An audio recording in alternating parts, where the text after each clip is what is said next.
Welcome to the Bee Shifter podcast. You've got John Vance, also here today, Chris Stewart and Josh Blum. How's it going, guys? Fantastic. Happy to be in Phoenix. Mm-hmm. Well, yeah. Josh has had trouble getting to Phoenix lately. The airline industry hasn't been cooperating with him very well. They have it out for him. Yeah. Well, I'm glad you made it today because you had a rocky start this morning to begin with. So he called about 6 a.m. and he wasn't quite sure if he was going to make it here or not. So whole new level of risk management. Can't fly the plane because the lavatories broke. Oh, was that the problem? Yes. Oh, wow. Well, I'm glad you're here. We have a great topic today because Chris has been out on the road teaching a class. Let's talk a little bit about that class before we dive into the topic. And the two kind of have everything to do with each other. So tell us about this class and who's it for, what topics you're covering. And it's one of the other, it's a new Blue Card workshop. Well, so it's really for everybody, if you will, right? It's for strategic level bosses. Well, I'll even say higher. Like if we want to talk about policy level bosses trying to figure out how they're going to set policy, train to policy, that type of stuff, this can support them in a big way.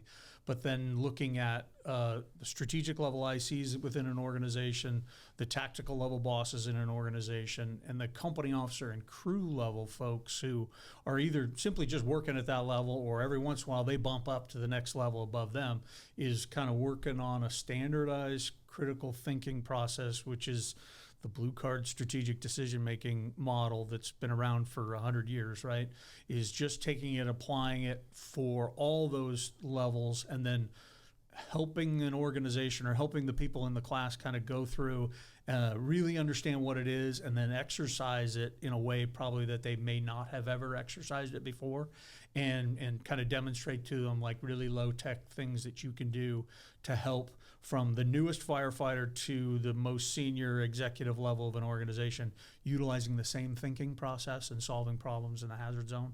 So that's really kind of what it's pointed at. I think, we had Wilmington, North Carolina ask us for some assistance with delivering and kind of connecting the dots and coloring in between the gaps, and so we were able to go do that. I think they saw the value there. We certainly saw the value after doing that, and so now we're offering it as a generic workshop here for anybody to come and take, but then the opportunity to go to specific departments, work with them beforehand and build, what is it that they truly want to work on in their organization, and then we can show up and myself and Eric Phillips are teaching it together, and we'll show up and kind of work from that chief company officer level and helping them kind of recognize how to do some of this stuff. Well, the reviews so far have been really good. I mean, everyone who's gone to it has just raved about the class, and they are quickly filling up whenever they're announced. Yeah, it's pretty nice, pretty humbling, but they're a lot of fun to do. Great. Well, I can't wait to see one of them someday soon. So that's one of those I want to have on my list to attend. Well, today we want to talk about critical fireground factors because there's some factors that apply to all incidents in the hazard zone, and there's some factors that are specialized. So where do you want to start today on our critical fireground factor talk? Well, I think that we talk about like breaking down the critical factors into some specific categories, and the critical thinking class has really pushed and launched for every one category there's not 1,000 but thousands of factors that fall under that, right? And no incident's the same, and so I think when we really start looking at the critical factors, it's like, what is really going on? And in order to know that, we have to be able to identify, what we're really seeing, and really, I think look at all of the factors together, somewhat at the same time, but also be able to identify like what are the key things going on here, and what are we going to do about it. So I think that's kind of what we talk about today and where we get to. It keeps running through my mind that like that part of a Blue Card class is like a 24-hour class just talking about critical factors. because a house isn't an apartment building, isn't a mid-rise, isn't an airplane on the highway crash, it isn't anything else except for what it is. The 68-year-old lady having a heart attack is the 68-year-old lady having a heart attack, isn't the 30-year-old that's having a heart attack that has some other issue that's causing that. And, you know, in the EMS world, I think we do better with that, and we analyze it, and we use, you know, the tools that we have available to figure out exactly what's going on and what we're going to do and what we're not going to do. And I think far too often on the Fireground, we take and try to make one size fits all, and we try to run the super secret play on every single thing, and it doesn't work very well. And I think that comes down to we end up having some accidental success sometimes, because I think Eric Phillips says it, a lot of people have said it, you know, one well-placed handline solves a lot of problems. Well, you're going to be pretty successful if the only thing you're looking at is, did the fire go out? So, I mean, I think the critical factor thing is more than we're going to bite off and attack, I think, in this one podcast, but we're going to start it.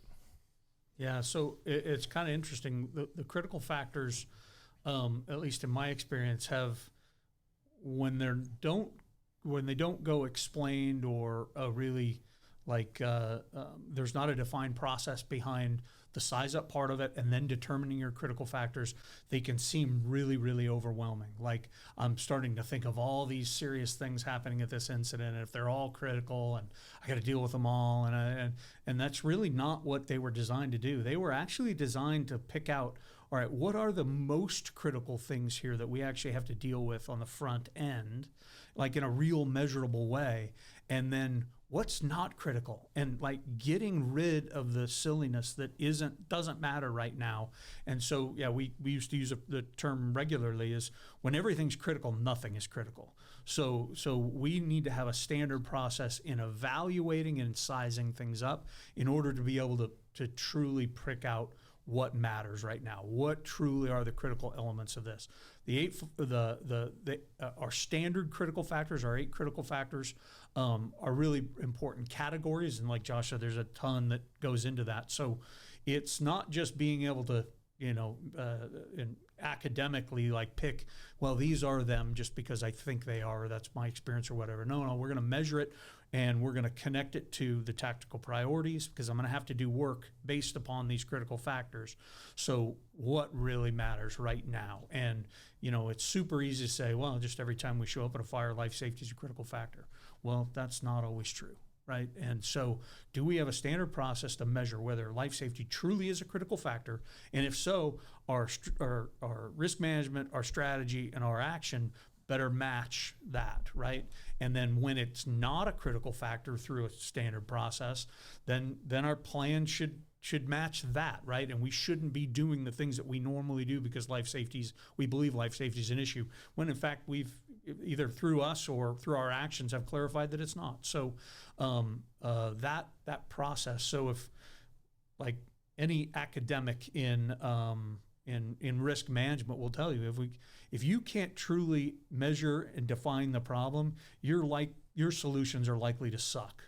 And we do have accidental success in that, but one of our focuses is let's reduce that accidental success, and let's talk about, all right, how the heck do we measure this stuff, and how do we truly define what's critical going on right now at the incident, and then act on it like in a real way. So before we get too far past it, it comes up in every trainer that we do, and anytime we're helping to build a CERT lab, people buzz through that slide, standard conditions, standard action, standard outcome, and I always ask, and most of our staff, I think, ask the same question. Okay, well, that's really easy to look at those 3. But what does that really mean? And let's just start with the first one and identify, what does that really mean when it says standard conditions? And really what we're talking about are the critical factors, right? Like, so we're the fire department, we got called to a fire, and it's like, well, that's going to be one of them probably all the time. And then a fire, again, like the fires in a 1,000 square foot house isn't an apartment building, and mom's in the front yard, my kid's in the second floor. Okay, well, that's just another piece of it, right? The fire's in the basement, that's just another piece of it. The fire's extended outside the building and running to the roof, that's another piece of it. So that slide that we use is a big talking point to talk about the critical factors. Because again, Chris, I think that's what you just really described is we have to know what the problem is, which is what are these standard conditions that we can define based off the critical factors, and then we take some sort of a standard action to work through and solve it. But if we just have a list of standard actions but don't define what the problem is, it's not going to work. Well, that's kind of the issue I think that we talk about with, SOP-based assignments aren't based on the conditions. They're not based on what's happening. They're not based on the building type and what's critical right now. It's based on us showing up, and it's what we feel like we need to do or what we normally do. So with this, we're actually measuring the problem, evaluating it in a normal or in a standard way, really, and then saying, okay, we're gonna go to work based on this stuff, right? And we're gonna deal with this right here and right now. So the big challenge with that is how do we measure it consistently? Like how do we, because my experience and I would talk about in classes, I've taught a lot of college classes, where we have up to 100 students at a time in the Phoenix system. They're, they want to take the captain's test, right? So they get into the college system and they take tactics and strategy and all the other things that they feel like is going to help them in that process. So we would ask that question is like, okay, does everybody in here know how to do size up? And there's 100 heads going, yeah, I know how to do it. Okay, explain it to me.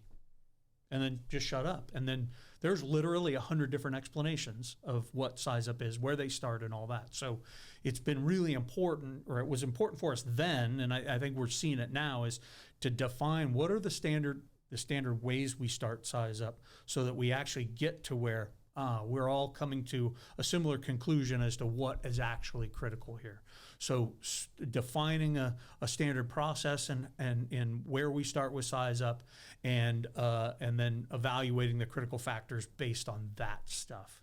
And it's all tied to the work, right? So you hear the Silverback guys talking about it's all tied to the work. Well, this incident command system wasn't designed for something for chiefs to do, right? Because they just needed to occupy themselves. It was actually designed to make the work safer and better, and so that we're helping the community in a more appropriate, organized way, and we're not dying on the fireground.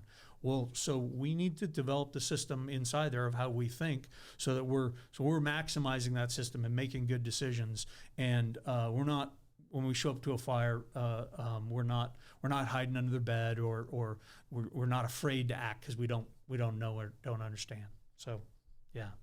I think when you look at the critical factors, just so for everyone who may not be a blue card user, or if you're kind of new to this, it's the first stop in our strategic decision-making model. When we're on the scene and we're making a model, and Chris said, it's not based on SOPs or order arrival. It's based on having thinking incident commanders on the scene, both IC number 1, IC number 2, everyone that they're working with, everyone in the command team being at the same fire and being able to identify those critical fireground factors as part of that size up. So I'll put up a graphic for our video viewers so you can see that strategic decision-making model.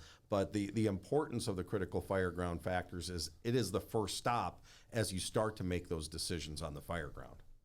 So, and then what if the youngest firefighter or the least experienced or just the firefighters in general were using that process to size up where their line's going to go, where they want to push to once they make it through the threshold of the front door.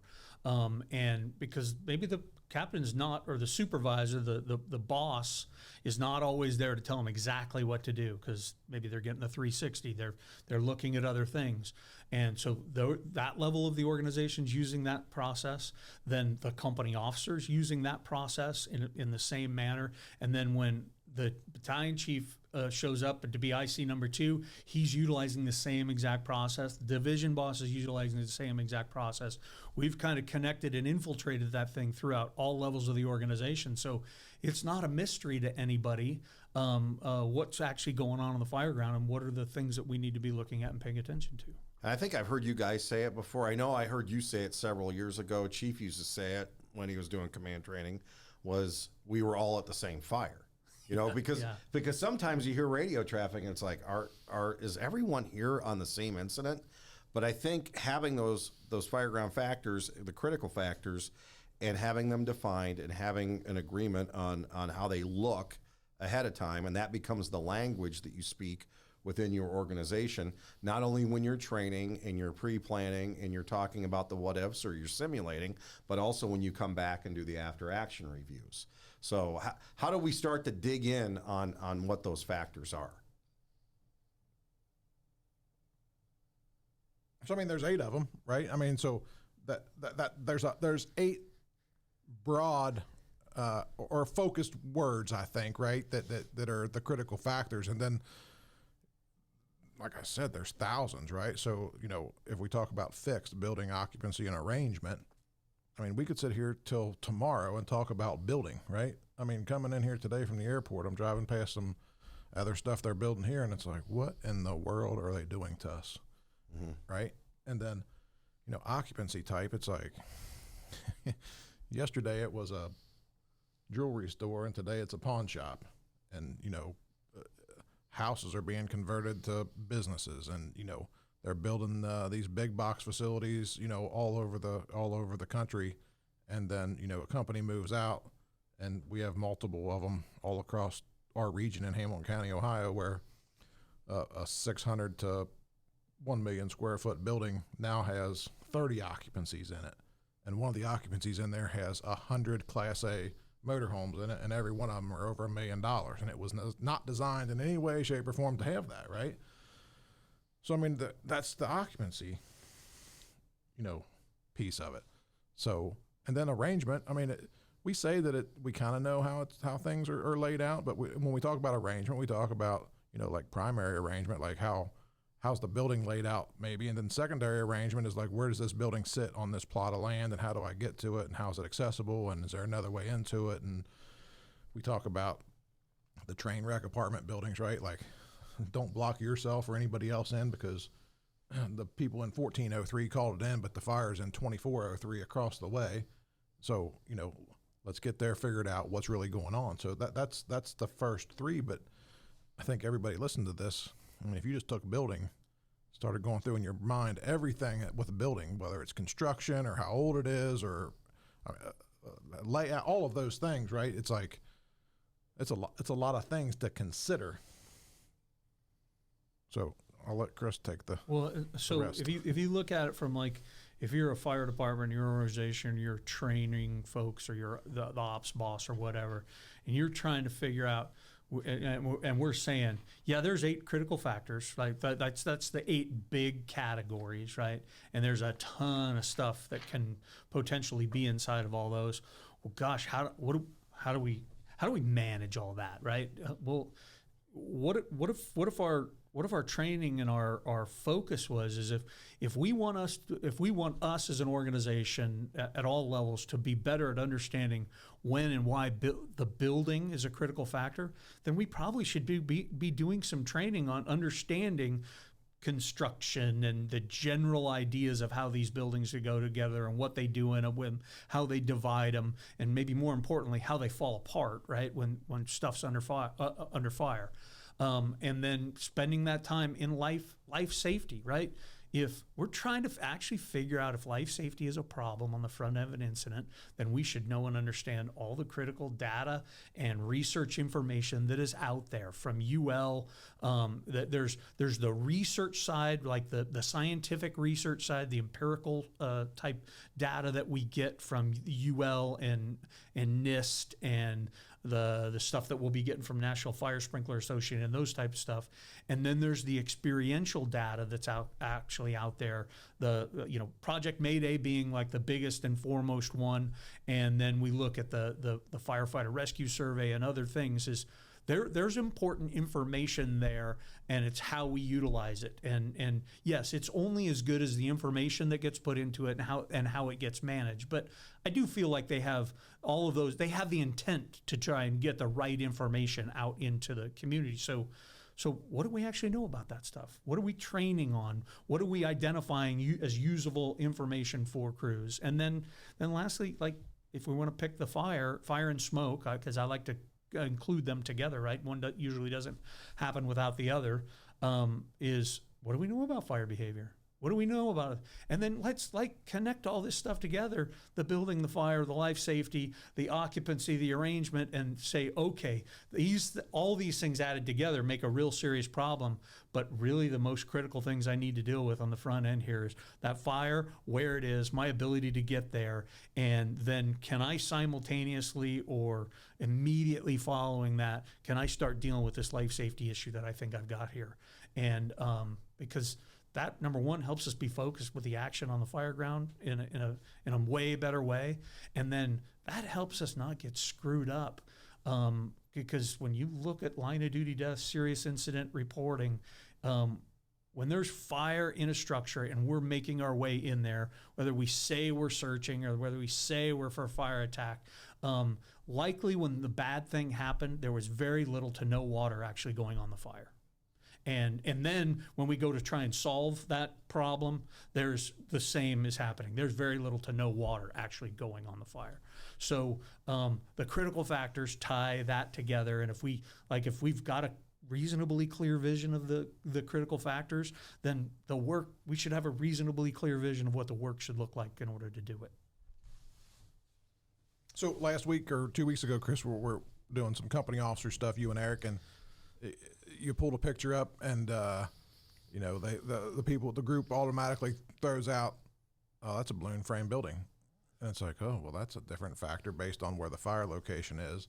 And then somebody says, "Well, fire looks like it's on the first floor, but did it start in the basement?" Right? So if you're in basement land, that's a whole nother piece, because we know operating above a basement fire is not the place to be. So it's that, again, back to the evaluation of critical fireground factors. You just can't go and run through the front door without seeing the big picture of what is really going on. And that's what is the critical factors. Yeah, and it becomes counterintuitive for us to wait till we have more information. I'm not going to rush to action because I see it. I want to do something about it. Well, if we take the 20 seconds or however long it takes to get a 360 to better define actually where the fire is, that will save us huge amount of time on the back end, right? Because number one, we're probably better at getting water to the fire. Number two, we're probably not going to get screwed up in a Mayday situation, and then we can actually do what's best for Mrs. Smith, who's likely inside there, and we're not screwing around with trying to fix our own problem. I've seen some departments, and this really should be the gold standard, and you can't pre-plan every single building in your community, but on the pre-plans for the commercial buildings that they are doing, they actually list the critical factors. So right away, when you're bringing your companies out there as a company officer, battalion chief, as a battalion, however you're organized, you're talking that language ahead of time with all the members of the company. So like one of them that I saw was a loading dock area, that the loading dock area is prone to flooding, especially if there's been a sprinkler activation. And they actually had a fire in this facility a number of years ago where a crew fell off the loading dock and they were submerged in about 5 to 6 feet of water, and it kind of took them a second to get out of it. So that's an important thing to know. So they start listing these things out about the building and the actions they're going to have to take, but they're using our language, the blue card language, when they're pre-planning that, which I really think is a very smart way to do that, because it gets every firefighter in that company or every firefighter in the organization on up talking the same language once again. Yeah, so to that point is after we taught, I think maybe in Wilmington, Eric Phillips, who's company officer in Las Vegas, takes that strategic decision-making process and maybe more critically the size up part of it and figuring out the critical factors stuff back to his firehouse and his company in a very low-tech way, right, with pictures or slides, sits down with his crew from the newest, and I know he has rookie or probationary firefighters on his rig regularly, to everybody, the more senior people in his firehouse and his company, and goes through it and all right, no, let's start working through this. Let's talk and think out loud here, right? And gives them that opportunity, gives them the tool. So you didn't need departmental resources to do this. And trust me, if we're left to our own devices, we usually do stuff in firehouses that we probably all get in trouble for. So this is at least an opportunity to spend doing something, or a little bit of time doing something that's constructive, and it will pay dividends on the Fireground. I have seen it from an organizational level of training with it deliberately, and then being able to measure from one promotional process to the next promotional process, where we had a very deliberate training system in between, and seeing a marked improvement in understanding Fireground factors, and then doing the right stuff afterwards. That I'm convinced it works. So I guess we'll see if it works for other people. Mm-hmm. I've seen too, where, under the subset of building, those different features that a building might have. So ventilation systems, you end up with a ventilation system that if you activate it too soon, you're actually going to lead to some fire spread. Some of the buildings that were built in the mid to late 80s have ventilation systems built into them that cannot be reset. Those are doors that automatically open or windows that automatically open. And if they're accidentally activated, you're going to have to go manually shut them if you're going to shut them at all. And it just depends on the involvement. So that is really good information to have ahead of time. And I think the other point of this, we were talking about the silverback guys talking about the work all the time. Well, this is about the work. If you're in an organization where, and when your focus is going down the wrong path, and I've seen it happen before, where the firefighters are sitting around talking about the politics of the community, or the parks department got this and we didn't, or whatever, that's the time to get them to focus on the critical factors of the buildings in their first due. I mean, it's a very simple exercise like Captain Phillips does, or anybody listening to this can do. Just load them up, get them out, and start asking those questions when you get in front of the building, even if you don't have a pre-plan. So I think when we talk about critical factors, and I think we can jump to some of the things that you brought up, Chris, because everybody wants to talk about fire and life safety, right? That's what we say we're there for. That's really the only reason we're there, right? We're the fire department, and we're there to preserve and save life and property, right? So, when you start talking about critical factors, and you can pull up some pictures and just, mock it up, even like with known information or known victims, that's always a good discussion with the critical factors. And I think we've seen that plenty of times where, maybe fire departments aren't as prepared as they think they are to address some of those factors, right? So, we have plenty of organizations that they're doing a lot of work. We use them a lot on our podcast.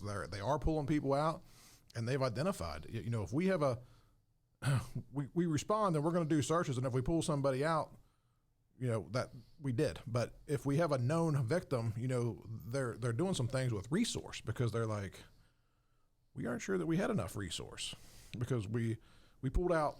Well, I mean, some of the data, right, that's out there, whether no matter where you're getting it, if you find one, pretty good chance there's another one, right? So, how many companies are you losing that are doing work? And in my neighborhood area in our county, terrible event, and it occurred more than once in the last couple of years.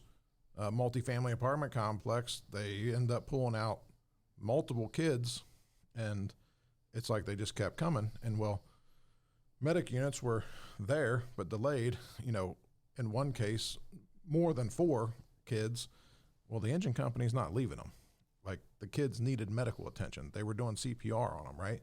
So it's like, now what's going on with the fire? So when you start having those discussions about the critical factors, and it's like, well, yeah, we went there to put the fire out, and we're going to do searches, and we're going to get all clears, right? That's what we do, and we're going to do it in a very organized way, and prioritize the work that we're going to do based off of the factors. But when it pops up, okay, we got one victim for an incident commander, that's like a trigger, right? Like, okay, well, engine 17 is probably done, and now rescue 201 is with them, and then the next transmission is squad 7. We just found another victim, and it's like, okay, well, now squad 7's committed, and is your other medic unit there? Like, what exactly is going on with that? So I think when you start having those discussions and going through that process of the strategic decision-making model, but with the focus on the critical factors, I think it draws the attention to again, back to the work that we do and what does that really mean and how do I make decisions, and you're having that discussion before it actually happens instead of, well, we think we're okay. This is our standard response and we make it work. God, I hope we don't find anybody. Right. Yeah. Right. Exactly. Right, yeah. Yeah. And Yeah. it's like, so on multiple occasions, I think we've had that and experienced that with organizations that are like, yeah, we changed how we do business because, yeah, we go there and we search and we, are going to put the fire out, but you start losing one company at a time doing patient care with a rescue unit or medic unit or whatever. That has a big impact on what you can do with your incident action plan because you can only do the work you can do with the people that you got. So what if we started talking about fire victims and our incident command and that kind of stuff in the same way that we talk about Maydays? Mm-hmm. And so we say you better be doing everything right when something goes wrong. Well, what if we have the mentality as ICs, as fire departments, as blue card agencies that says we better be doing everything right when we find a victim? And that means having the right amount of resources there, having companies in the right places, and being ready to manage that to the best of our ability. I think sometimes we shortchange that because we don't find victims at every fire, right? And you may run 20, 30, 40 fires without finding a victim.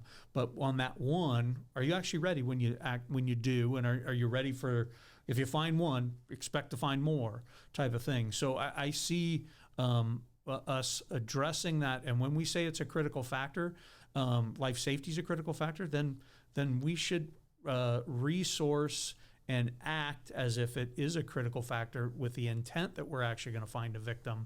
And when we don't, we don't, right? And I'm not saying, you should have a general alarm.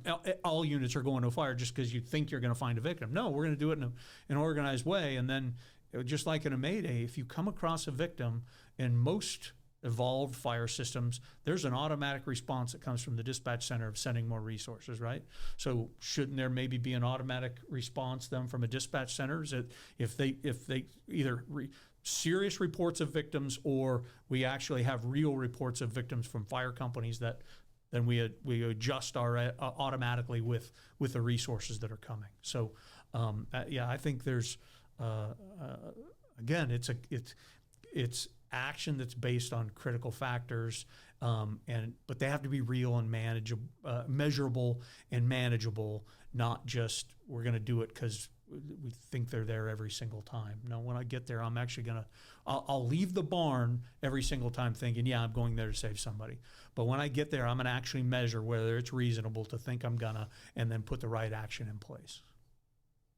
And I like the fact that you're coupling fire with smoke, because there's been multiple deaths, fireground fatalities in the last couple of months where tank water put the fire out, but the smoke was such a big problem that it ends up killing 3 or 4 or 5 of the occupants of the building.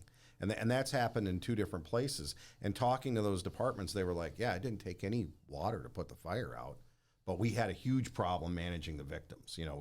We had so many victims that it took multiple companies to manage the patient care on those victims. John, since you brought that up, and we're going to do everything we can as quickly as we can, right? And prioritize things, based off of that life safety and all of that. And Chris, you'll have to help me with exactly what they're calling it, but the U.S. Fire Administrators Roadshow with NFSA and everybody. Yeah. Steve Kerber, I don't know, I've seen it 10 or so times now where we know this, right? If you can't get yourself out, the fire department chances of getting you out is not good. And it's literally going down every day, right?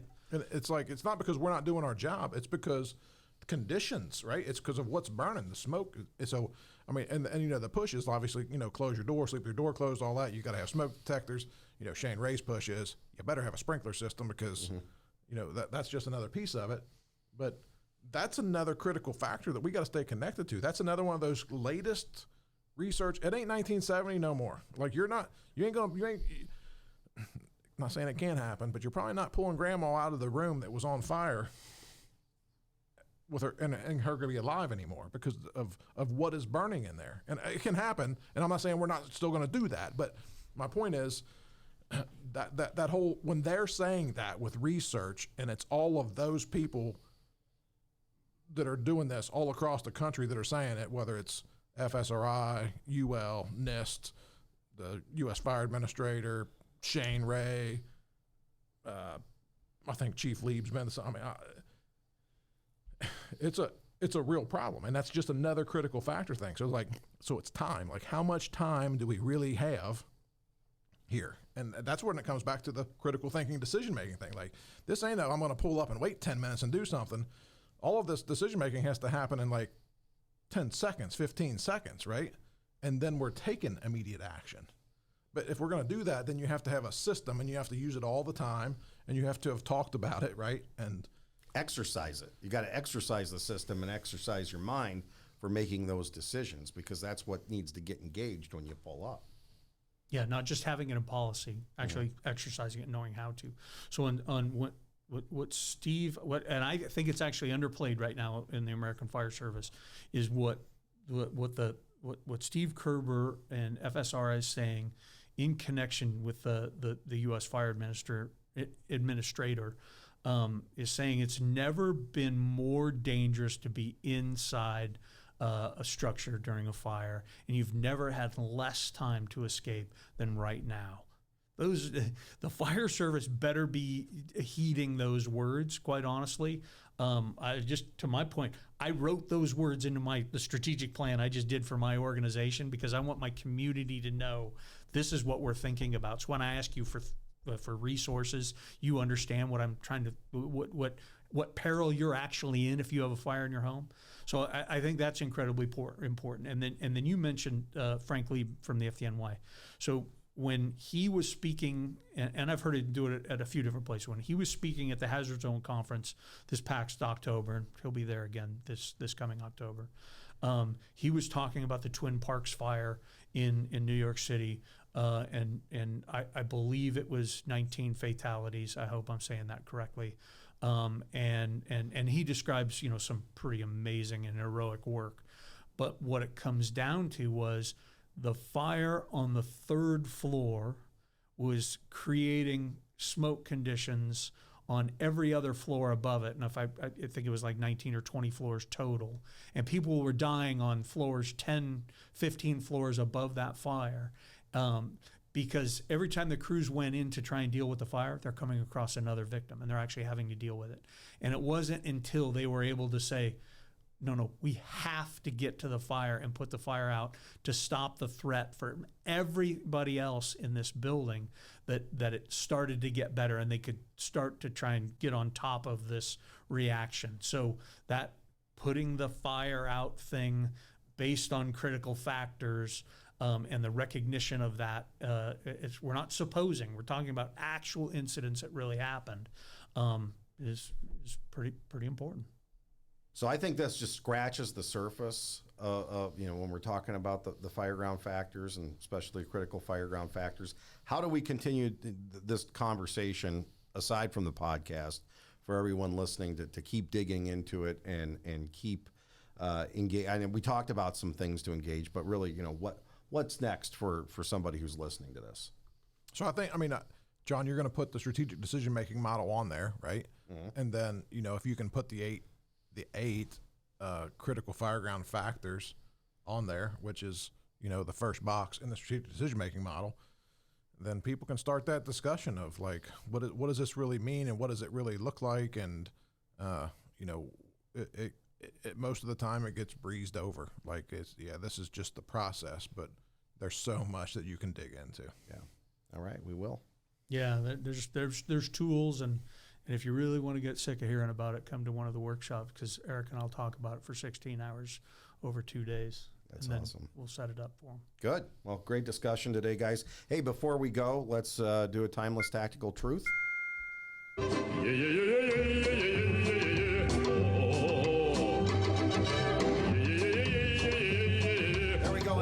Brunacini's Timeless Tactical Truths, and today's Timeless Tactical Truth is beware of the chief who says, don't do anything until I get there.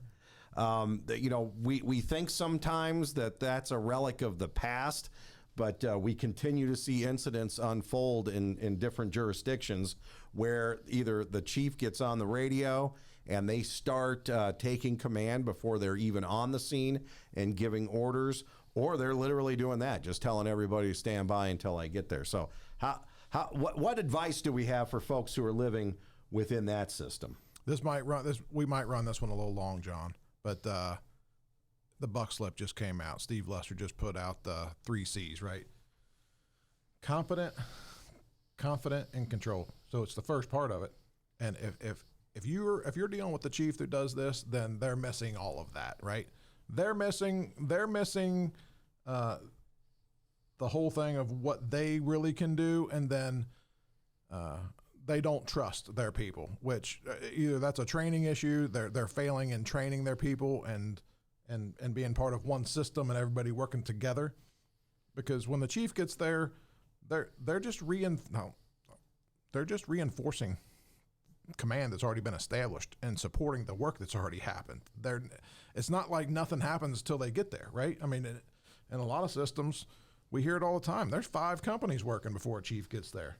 And sometimes we hear, some of these people in these bigger organizations, Chris, you worked in one, you get there and there's 4 companies working. It's like, they got it under control and I'm not even I'm here. And if you need me to, I'll take it, but it sounds like you got it. So, I mean, there's all kinds of that. I mean, that's the bully thing. I know more than you. Most of the time, I think that leads back to they really don't know shit. And then there's a trust issue too. But I mean, that's my take on it. We have some of that going on in some areas that I know of. Yeah, you might as well that chief might as well be just waving a gigantic banner, exclaiming how shitty I've done of a job of training my folks, right? Like how poorly I've set them up. It's accountability model stuff, right? So how poorly I established expectations or standards, how poorly I've actually trained them, that I don't trust them enough to actually do the work without me being there and being able to tell them how it should be done and all that other stuff. So it's a selfish position that IC takes, and they probably hate his guts at the dinner table just as much as they hate his guts on the fireground. And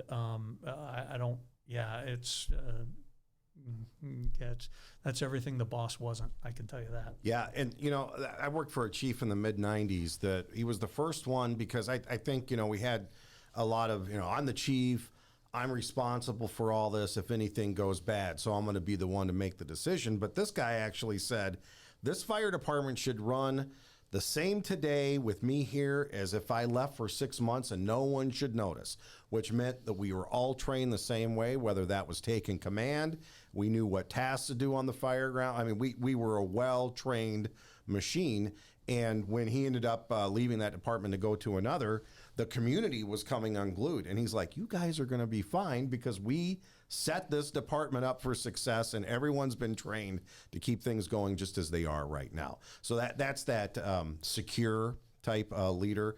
And I think a lot of times when you see these guys who don't want to share the knowledge and also don't want to share that decision-making responsibility, those are the insecure leaders that we have out there. But if you're either new to a chief officer position or you're thinking about taking it, I think setting your organization up so that you are prepared, whether you're there or not, is the main goal. I mean, and that's really, the organization I just retired from. That's why several years ago, our first career hires were battalion chiefs, because we recognize we want leadership on duty every single day. And it shouldn't be dependent on 3 or 4 chiefs being in town, which a lot of systems out there are. We talk about big systems a lot with B-Shifter, but most systems are reliant on somebody coming from home or a mutual aid chief. So continuing to train your people, getting them up to speed on what incident command truly is, either through Blue Card, hopefully it's through Blue Card, however that is, you're going to set that department up for success to make those decisions. All right, good one, guys. Appreciate everyone being here today. We'll be back soon with another Bee Shifter. Hey, make sure that you look at our show notes. We've got a lot of stuff coming up. So whether it's the workshops that Chris was talking about, we're doing one in Phoenix. We're going to be on the road doing those. Don't forget about the Hazard Zone Conference coming up. It kicks off September 30th in Cincinnati, Ohio. Get registered for that. Until next time, thanks so much for listening to Bee Shifter.